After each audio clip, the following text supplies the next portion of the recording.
to the second video of this decimal percentage and rounding series. In this video, we'll be covering how to multiply and divide the decimals. So quickly, without wasting any time, starting with the first question. The first question is 13 multiplied by 0.5. So 13 is a whole number and 0.5 is a decimal. So whenever you are multiplying any whole number by decimal, you need to use the similar approach to multiply any two numbers. So it's like this. We will write 13 times 0.5. So we will just use the regular multiplication method. 5 times 3 is 15. 1 will be carried above. 5 times 1 is 5. And 1 will be added, so it's 6. Similarly, we will put a cross over here. 0 times 3 is 0. 0 times 1 is 0. When we add them together, it's 5 times cross is just 5. 6 plus 0 is 6. 0 will be written as it is. So since you have just one decimal place in the question above, which means that you just need to write one decimal over here. So the answer will be 6.5. There isn't any new thing involved in it, because whenever you are multiplying a whole number by any decimal, you will just use the regular multiplication method and that's it. The only additional part over here is that you just count the number of decimals that are mentioned in the question. So here in the previous question, it was being multiplied by 0.5. So you just have one decimal place. Just make your final answer to one decimal place. Now moving on to the second question. The second question is 0.4 times 0.25. So here you have two decimal numbers which are multiplying together. So still we will use a regular approach to multiply them together. That is, we will write 0.25 times 0.4.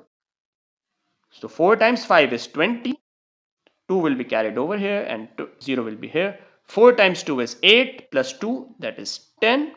4 times 0 is 0. 1 will be written as it is.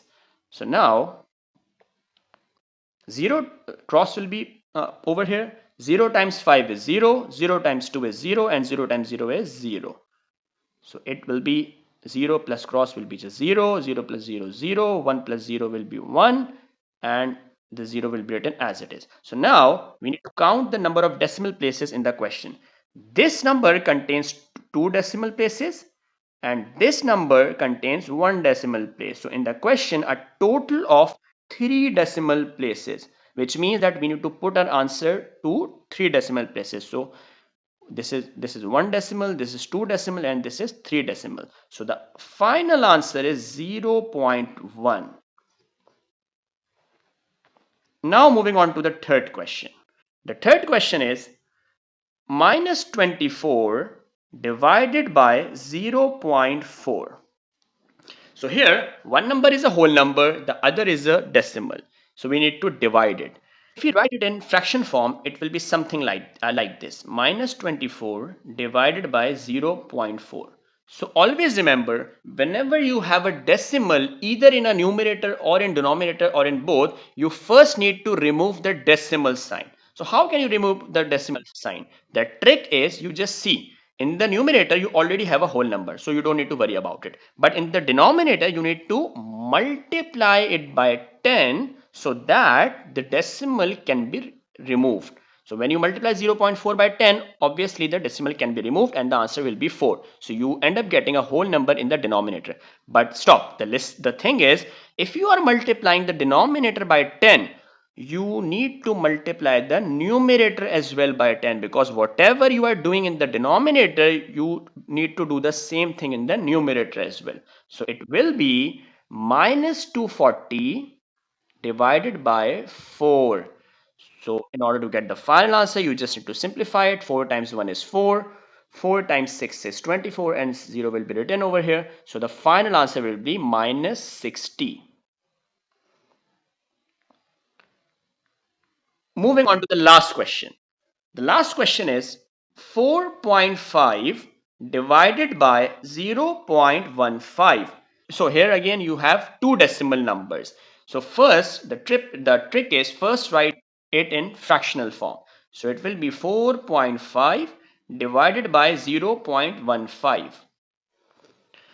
So now if we just look at it, if we want to, the target is we need to get whole numbers both in the numerator as well as in the denominator. But the thing is, in the denominator, we need to multiply it by 100 in order to get the whole number, that is 15. But in the numerator, we just need to multiply it by 10 to get the whole number.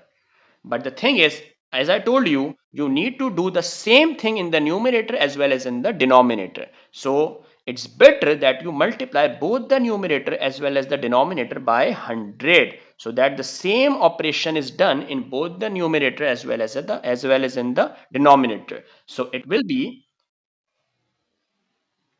4 450 divided by 15. So now your target of achieving whole number in both the numerator as well as in the denominator is achieved. So now you just need to simplify it. 15 times 1 is 15, 15 times 3 is 45, and 0 will be written as it is. So the answer to it is 30. Hope your concept of multiplying and dividing decimal numbers is being clarified. Still, if you have any question, do let me know in the comment section below. We'll meet in the next video. Thank you.